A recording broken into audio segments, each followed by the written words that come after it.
Look Mum No Mixtape is finally on Spotify as of today. 2 years late, I know, but anyway, by the way, I didn't paint low enough, so I've actually put the chair on a table.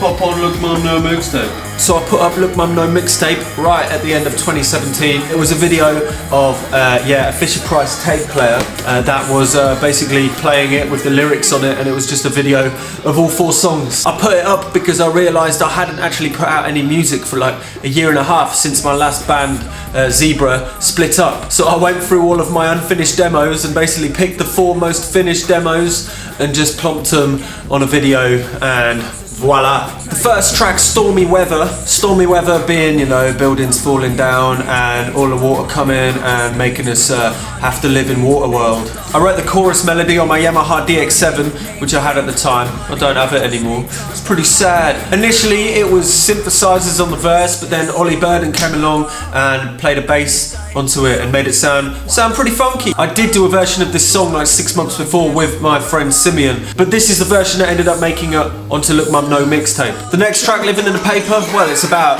living in the paper, you know, constantly living and reading about the news, whether it's on social media or whatever. I mean, you don't need a silly song to tell you that it's not about the actual content of the news, it's how much it'll make you sad. I can't remember how or why I wrote this. I think I actually started writing it on my modular synth, and the chord melodies just came along and I just started singing on top, and that's how it came. Track number 3, Are You Feeling This, is, well, the start of it was actually made on a Make Noise Morphogene. It was just like the whole of the song just put into the Morphogene and then put all the way back and then turned back through, and then the rest of the song, it started as my first ever theme tune for my videos. I needed a theme tune for my videos, and then I ended up actually writing a song over the top of the theme tune. And the song is mainly about, well, the fact is you can feel yourself, but how can you prove it's really there?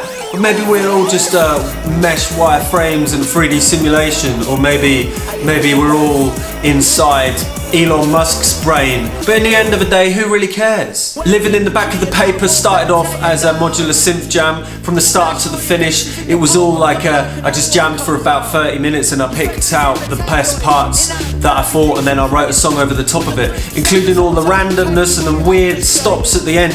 They were all from a random trigger sequencer that was just telling it when to start hitting, and the hit was happening at the bass drum as well as the synth line. Like most of these, it all starts with a big live take and then it all just gets added on top of. But this is basically a progression of living in the paper, living in the back of the paper. It was my kind of idea of just reading out classified ads and, you know, center spreads and stuff like that. Whew. But yeah, now it is on Spotify and all that jazz, so you don't need a physical medium. However, if you do want a physical medium and you don't want to go to YouTube or Spotify, well, it has been available as a vinyl for the last few months, but it's now available on my shop as well. The link is in the description below. And yeah, until my next batch of songs, which is starting in about a month, that is some music for you. Oh, I really want to throw it as a frisbee.